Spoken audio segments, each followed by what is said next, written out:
Magandang, magandang umaga po sa bawat isa. So, eto, ayan, okay po, kompleto na po tayo. Nandiyan na po si Tita Lisa. Good morning po sa bawat isa. At ngayon po, kung pwede niyo pong i-share ang ating live para mas marami pong maabot ang ating panalanginan ngayon sa pangunguna po ng mga Area 2 leaders. Pwede po bang mag-on cam at kumaway sa camera ang ating mga leaders? Good morning po sa bawat isa. Yan. Welcome po sa ating prayer for the nation. At naniniwala po tayo na may gagawing panibagong pagpapala at blessing ng Panginoon sa bawat isa sa atin. Sabi nga po, di ba, they are new every morning. Laging may bago ang Panginoon, lalo na po sa mga salita niya. So bago po tayo mag-start, ay mag-worship muna po tayo sa ating Panginoon.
Itataas kita sa lahat ng sandali. Papupurihan ka, kailan may di ka nagkulang. Biyaya mo'y sapat, Panginoon, minamahal kita.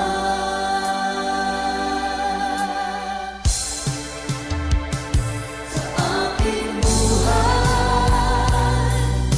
itataas kita sa lahat ng sandali. Papupurihan ka, kailan may di ka nagkulang. Biyaya mo'y sapat, Panginoon, minamahal kita. Kailan may di ka nagkulang. Biyaya mo'y sapat, Panginoon, minamahal kita. Kailan may di ka nagkulang. Biyaya mo'y sapat, Panginoon, minamahal kita. Panginoon, minamahal kita. Panginoon, minamahal kita.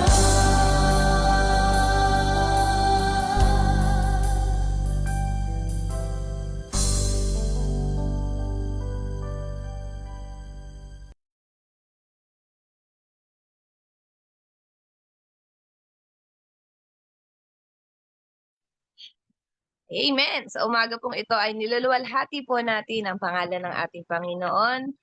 Kaya naniniwala po tayo na lahat ng bagay ay galing sa Panginoon. Kaya karapat-dapat po siyang luwalhatiin at purihin sa ating mga buhay.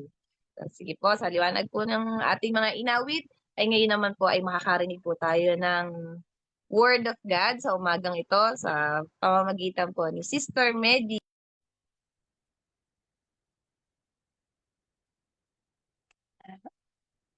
Isang maaliwalas na umaga at mapagpalang araw po sa bawat isa.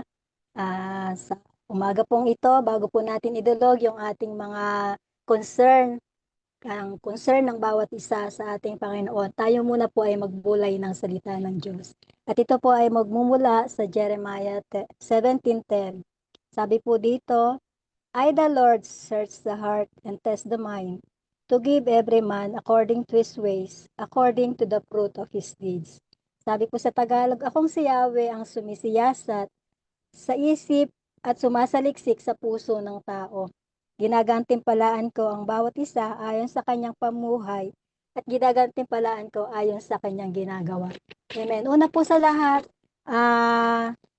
sabi po dito, God desires His people to remain faithful. Nais ng Diyos na tayo ay manatiling tapat sa Kanya, anuman po yung maging sitwasyon ng ating buhay. At sa panahon nga po natin ngayon, napakarami po na nagiging option natin para maging kapalit ng Diyos sa buhay natin. Marami po tayong nagiging Diyos-Diyosan sa buhay natin. At ang mundo pong ito ay maraming inaalok sa atin para po yung isip at kalooban natin ay doon ma-focus at mawala po sa presensya ng ating Lord. At ang hinahalin tulad po ni Lord yung kanyang sarili sa isang groom at ang kanyang bayan, tayo po yon sa isang bride. At nais po ng Diyos na ang kanyang bride ay laging maging tapat sa kanya, tulad ng wife sa kanyang husband. Ganon din po ang nais ng Diyos at sabi nga po, sinisiyasat niya yung laman ng ating puso.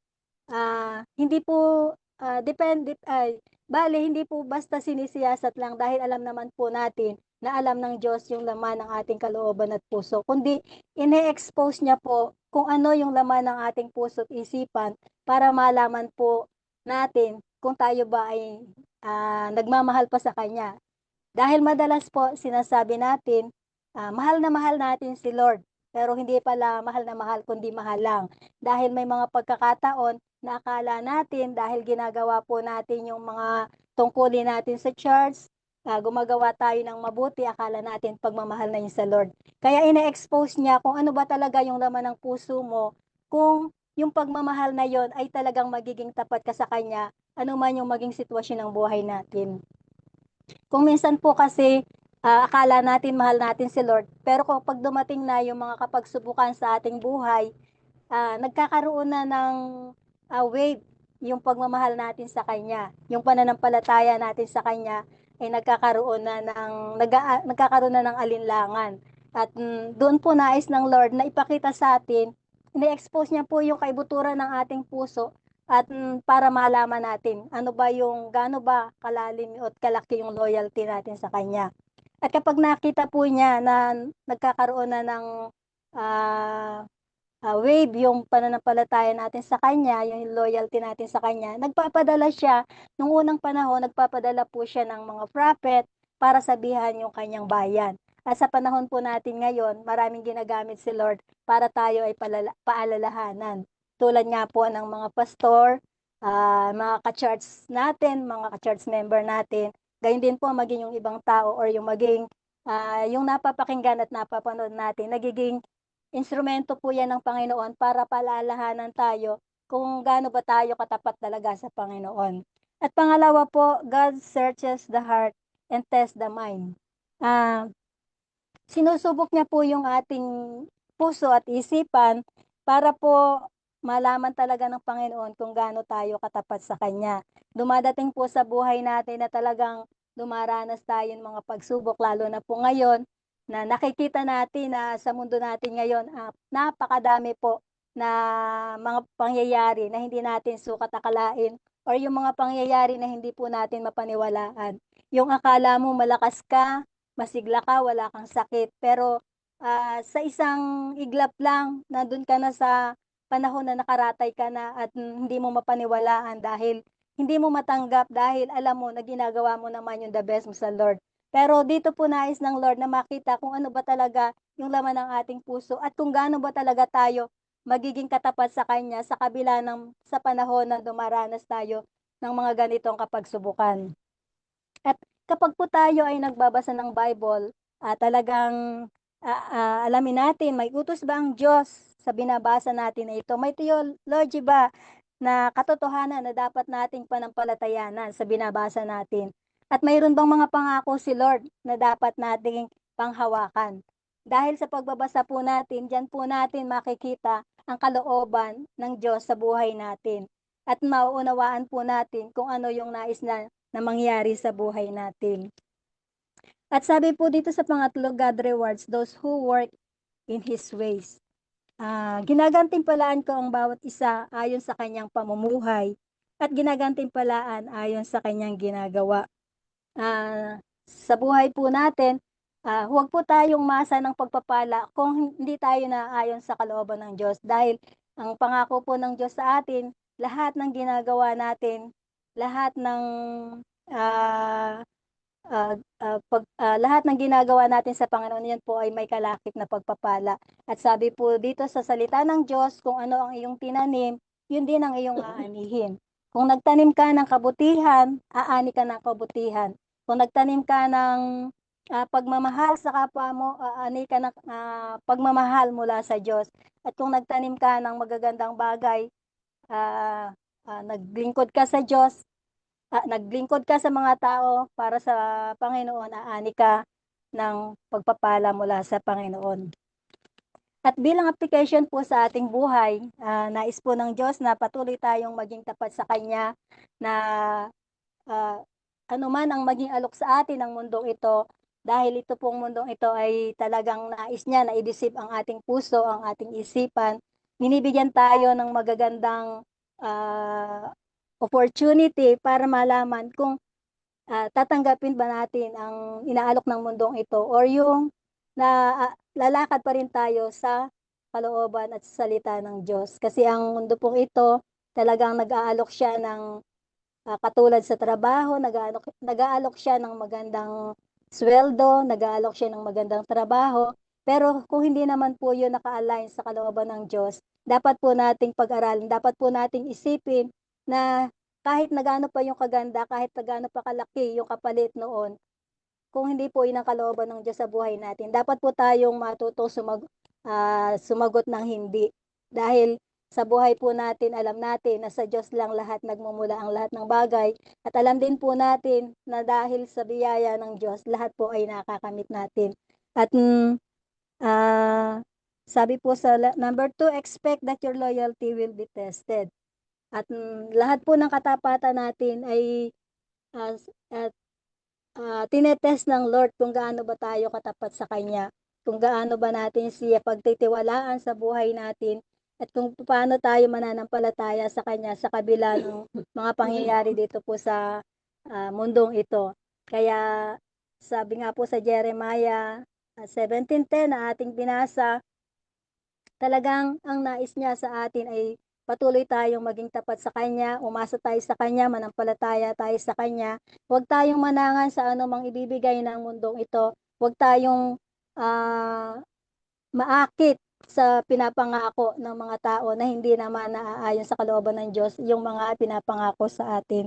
At i-claim po natin yung mga pangako ng Diyos na ipagkakaloob sa atin dahil nandyan po sa kanyang salita yung lahat ng pangako na binitawan niya sa atin. At sa lahat po ng area ng ating buhay, talagang maging sa kagalingan man, sa kasalatan, may mga pangako po siya na dapat po nating panghawakan.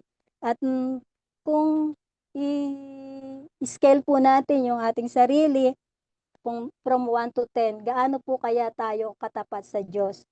10 po ang pinakamataas at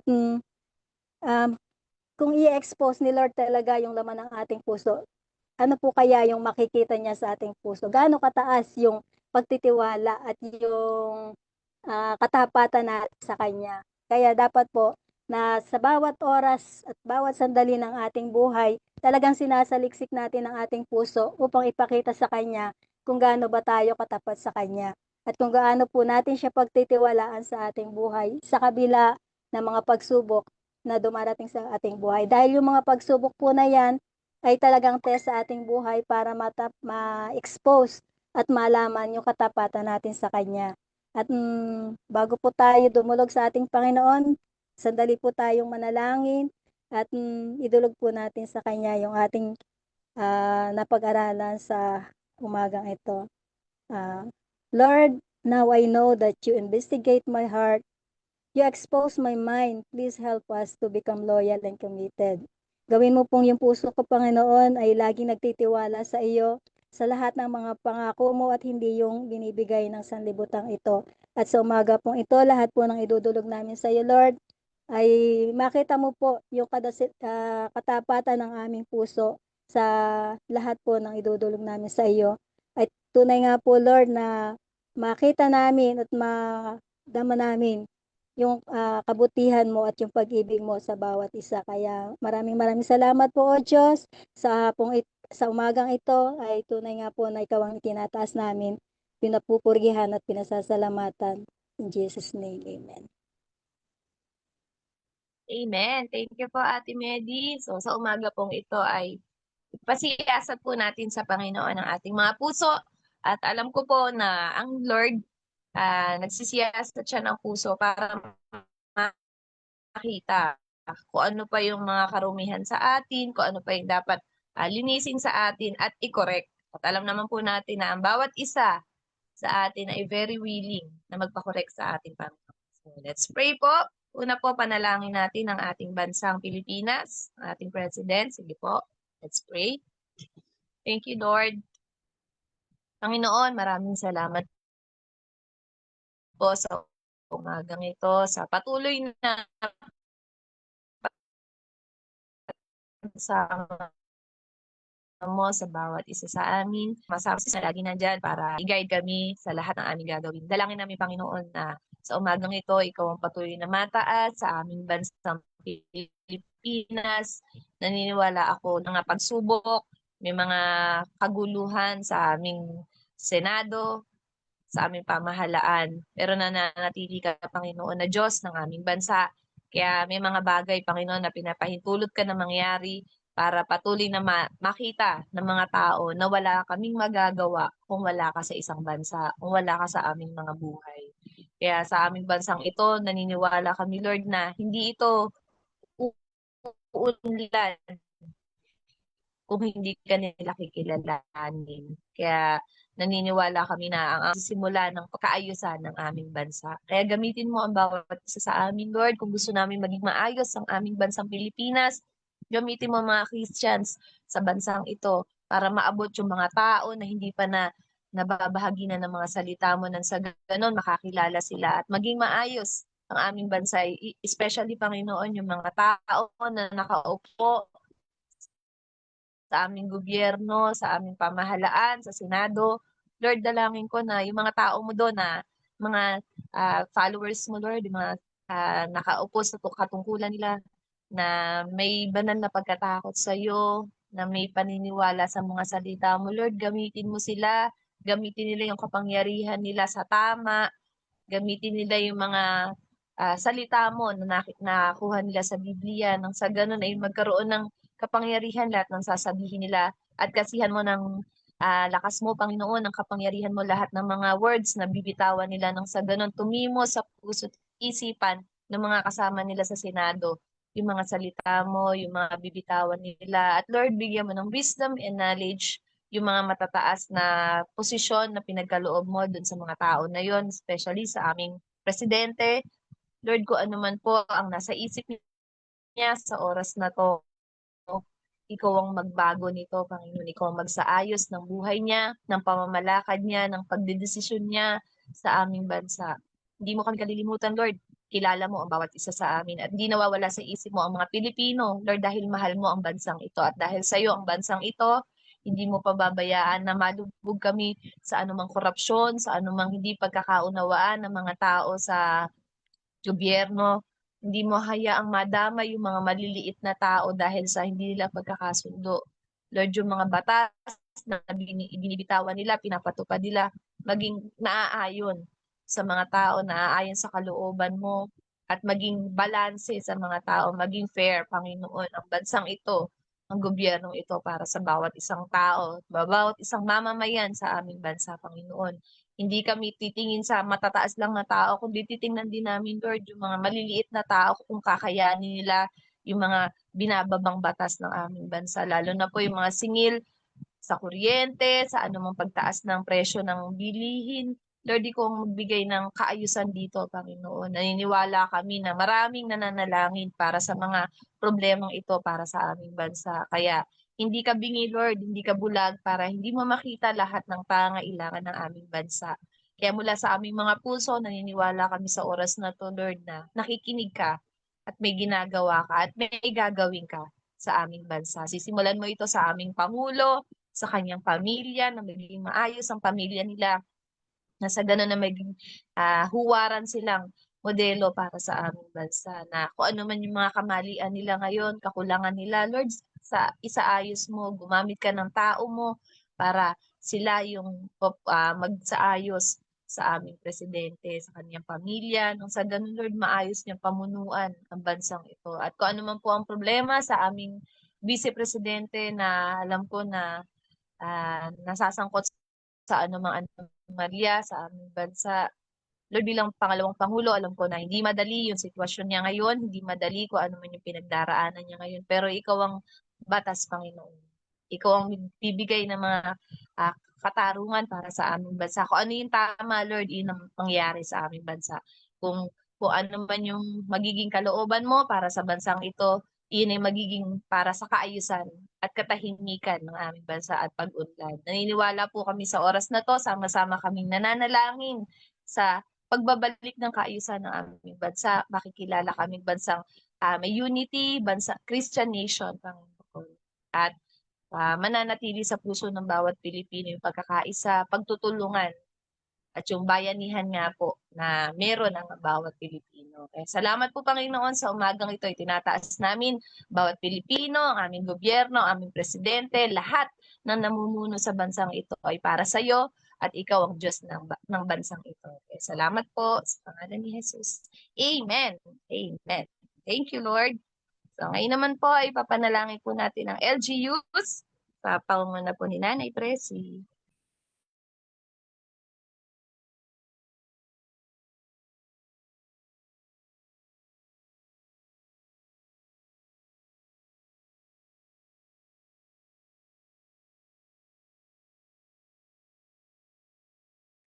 Ay, nawala po si Nanay Presi, no?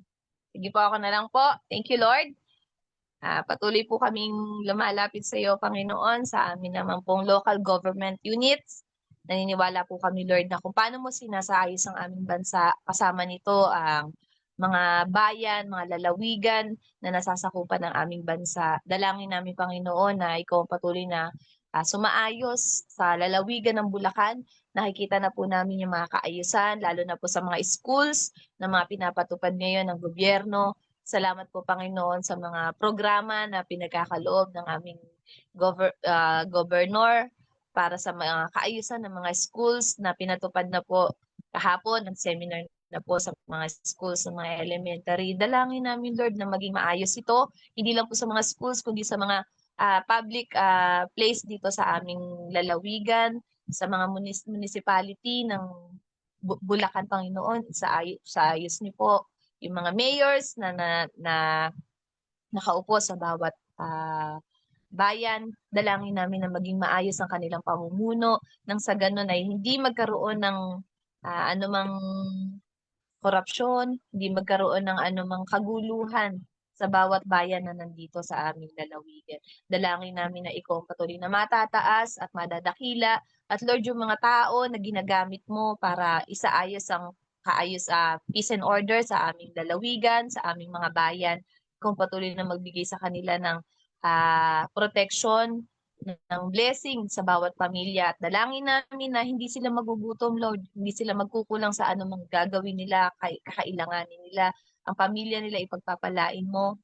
At dalangin namin na kung ano man yung profesyon na pinagkatiwala mo sa kanila ay matutugunan nila ito, magagawa nila ito ng maayos, yung mga trabaho nila magagawa nila, Panginoon. At masasaayos nila ang bawat mamamayan ng mga bayan na nasasakupan nila. Dalangin namin, Lord, na kung paano yung mga kaguluhan dito sa aming lalawigan ay naaayos. Iyon ay dahil naniniwala kami at nananalangin kami dito para sa kaayusan nito. At may ginagamit ka mga tao para ilagay sa tamang pwesto para maging maayos ang aming lalawigan. Salamat po, Panginoon, sa patuloy na pag-iingat mo sa aming mga bayan, sa mga bagyo na dumadaan, sa mga napapagtagumpayan namin mga trahedya dito sa aming bayan. Salamat dahil patuloy kang nandyan, sumasa amin ka, at ginagamit mo yung mga tao, binibigyan mo ng wisdom and knowledge yung mga mayors ng bawat bayan. Salamat, Panginoon, dahil nananatili kang Diyos sa aming mga LGUs at hindi kami magsasawa, Lord, na manalangin every Saturday para sa buhay nila dahil alam ko, Panginoon, na hindi madali yung trabaho nila, pero magiging madali yun, Lord, kapag kasama ka nila. And Holy Spirit, be with them, makilala ka nila, at sa isang araw sa buhay nila, magugulat na lang sila na kilala ka na nila at follower mo na sila. Follower ka na nila, Panginoon. Kaya salamat, Lord, dahil naniniwala kami na mabuti ka at dakila ka sa buhay ng bawat isa sa kanila. Kaya hindi mo sila pababayaan, Lord. Pagpapalain mo sila sa anong bagay na kakailangan nila. Kaya salamat po, Panginoon. Mataas ka at madakila sa aming mga LGUs. Sa pangalan ni Jesus. Amen. Amen. So, ayun po. Ngayon naman po ay panalangin natin manalangin na po tayo para sa sick people at sa ating church. Pwede po si Ate Medi po. Dahil nawala po ang ating mahina po siguro mga signals nila.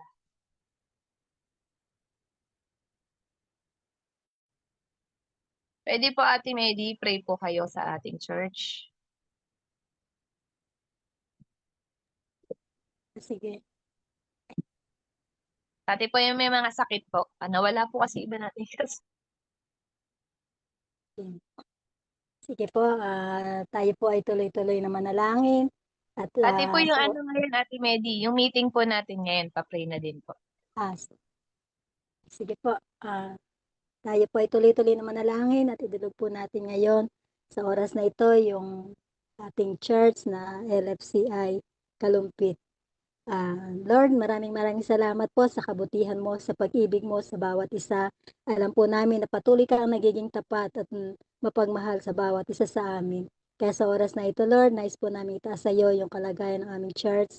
Lahat po ng mga ministry, Panginoon, lahat po ng kumikilos, lahat po ng gumagalaw sa church maging sa mga member, Panginoon. Patuloy mo po itong pagpalain, patuloy mo po i-guide, bigyan mo po ng wisdom ang bawat isa kung paano po talaga magagampanan, kung paano po magpapatuloy sa iyong kalooban, sa iyong mga gawain, sa iyong ministry, Panginoon, para po sa lalong ikalalaganap ng iyong kaharian.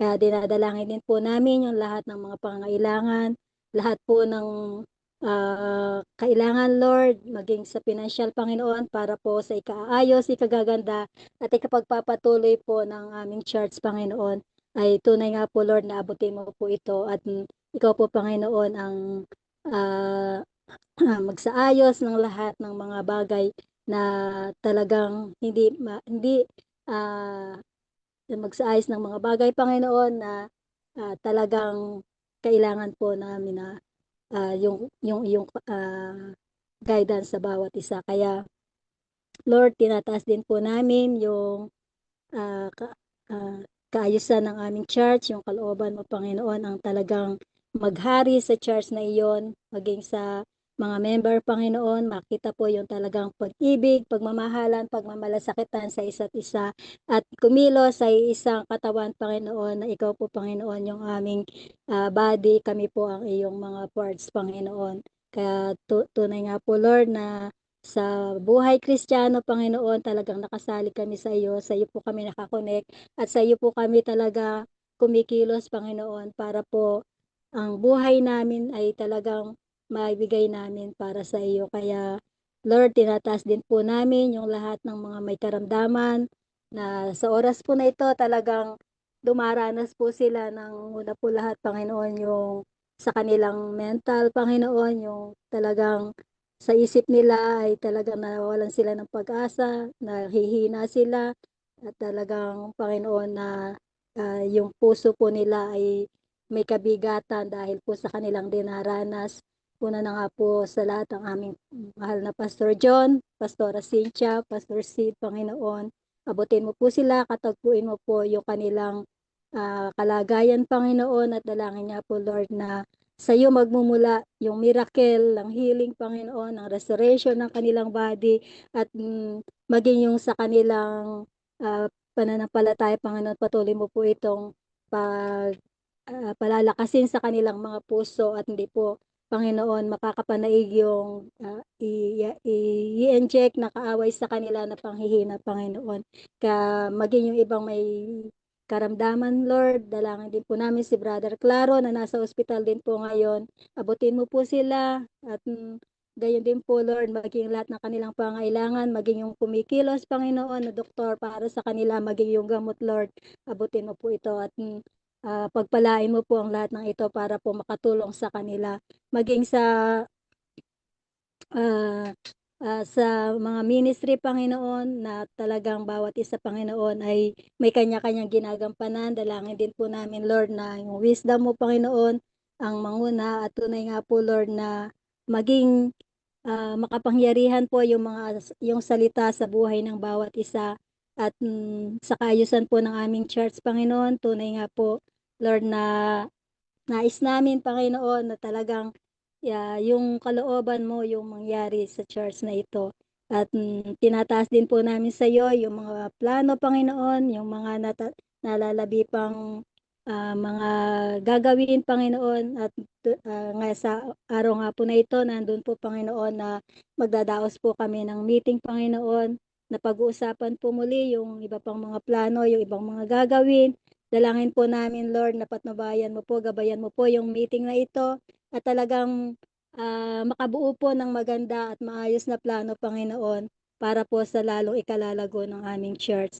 Ganyan din po, Lord, patuloy na kalakasan sa bawat isa, katatagan ng pananampalataya dahil sa panahon po namin ngayon, Lord, napakaraming pagsubok na dumarating, maraming mga kabigatan, Panginoon, na talagang hinahati ng mundong ito. At gayon din po, Panginoon, yung mga palatandaan, Panginoon, ng nalalapit mong pagdating. Talagang ito po, Lord, ay nakikita namin at maliwanag na nararanasan namin, Panginoon.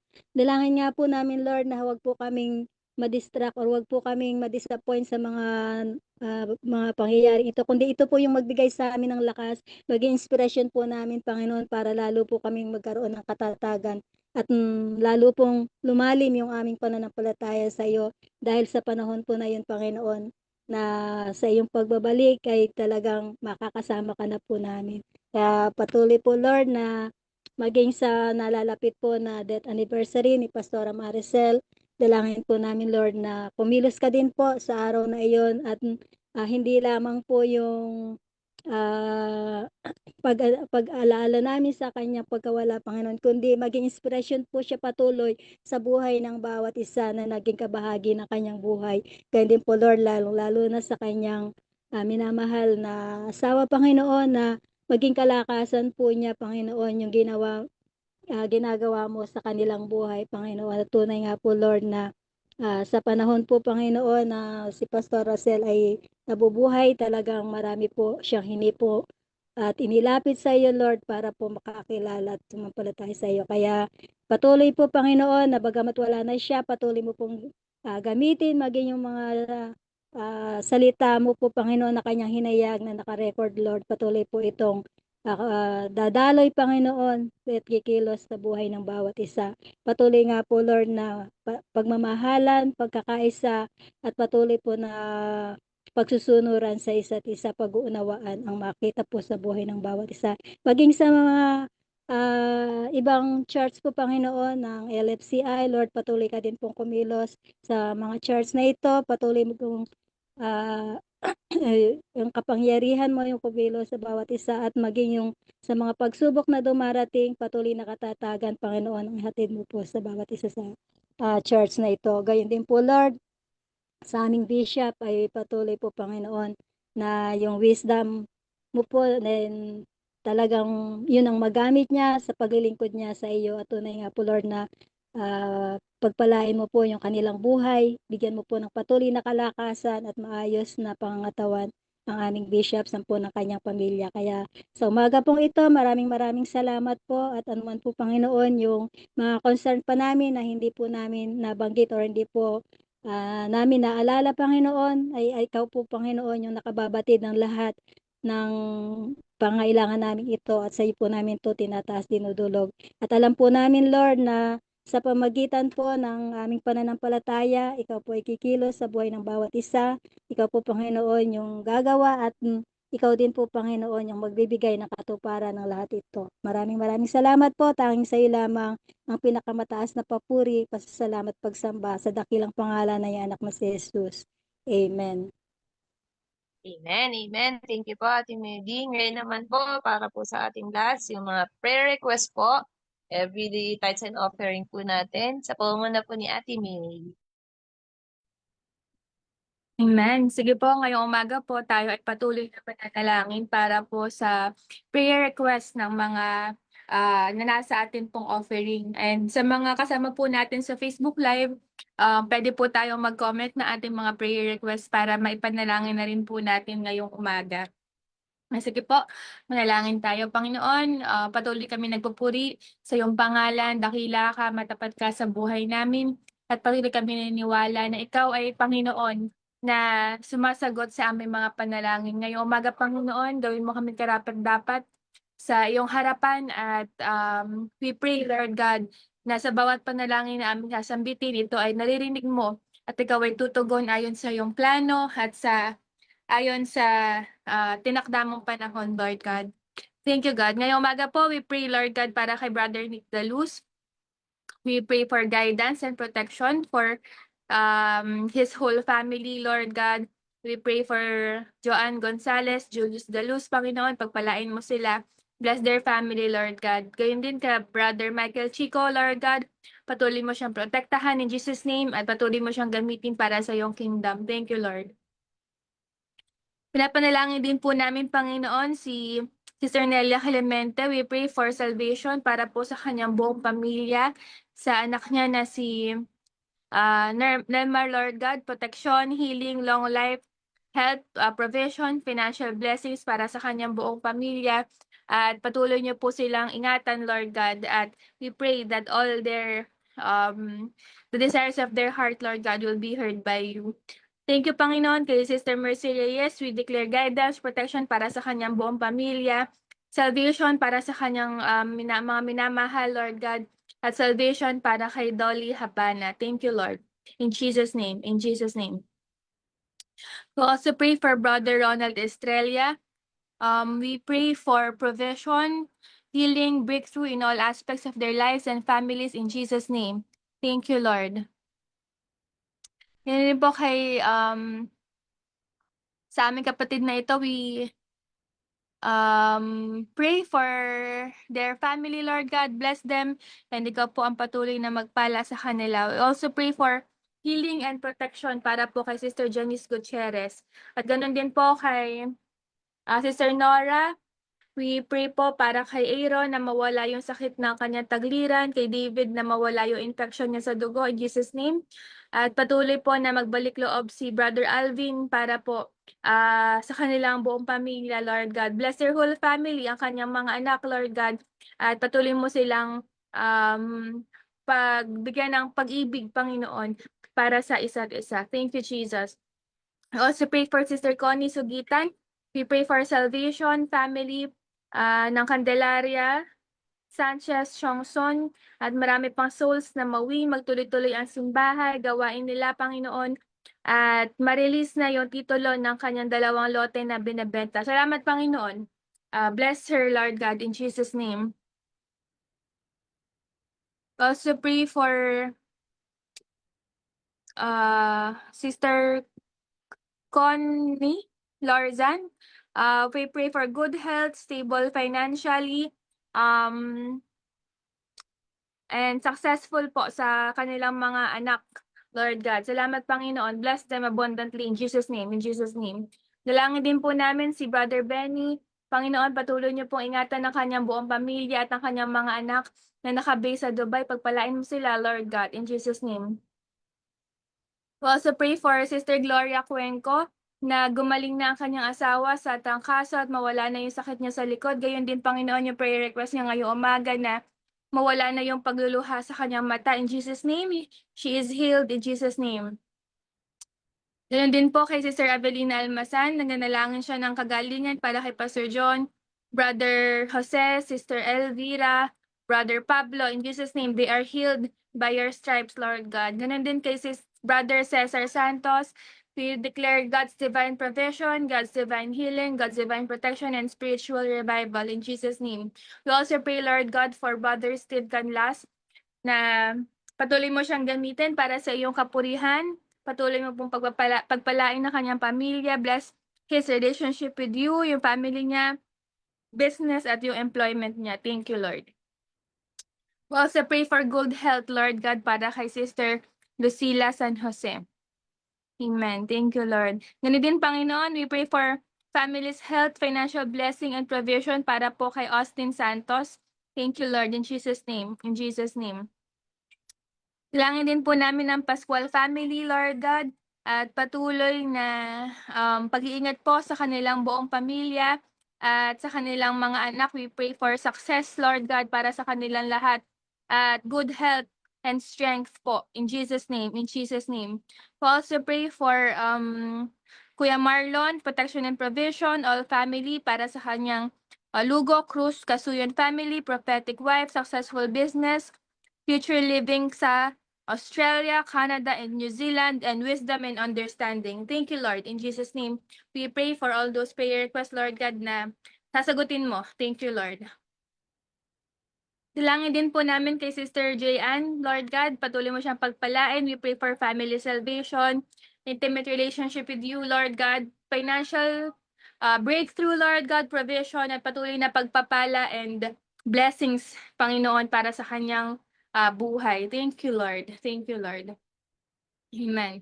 Amen, Lord God. Panginoon, ngayong umaga po, salamat sa mga nakasama namin sa Facebook Live. Ngayon din po sa Area 2 na nakasama namin ngayong umaga sa Zoom. Panginoon, niniwala kami na lahat ng mga dinulog namin sa iyo sa aming pananalangin ay yes at amen. Tumutugon ka, nakikinig ka sa aming mga panalangin at excited kami, Panginoon, sa iyong pagsagot. Salamat, Lord God. Pagpalain mo po ang bawat isa kay Ate Gay, kay Sister Medi, Lord God, at sa lahat po ng mga nakasama namin manalangin ngayong umaga. Thank you, Lord. In Jesus' name, amen, amen, amen. Thank you, Lord. Amen. Thank you, Lord. Salamat po sa bawat isa. Magpipicture po ba tayo? Sige, Tige. Okay, sige po. Si Sister Medi po kayo. Yeah. Okay po. Smile po tayo. 1, Ano 2, pa tayo 3. nagtitira? Okay na po. Po. Thank you po. Okay. Pa. Kasi pa ba si Pigeon sa meeting? O daw po. Kasi kung di siya sasama, syempre hindi na ako makakasama dahil Sasama po. sige. Ay Anong po. oras tayo? Anong oras?